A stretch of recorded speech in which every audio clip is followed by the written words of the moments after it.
dair bir şeyler kaldı. Yarım kalan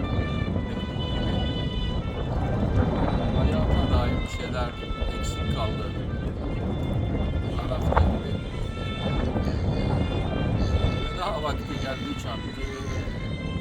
Aylarda Eylül gibi. Sen de çal be kemancı. Yarım kalan şarkı gibi. Yaz yağmuru düşerken toprağa, hazan mevsimini özlemem artık. Üzdüm yaprakları dökerken gözyaşı, ayrılık yolları gidemem artık.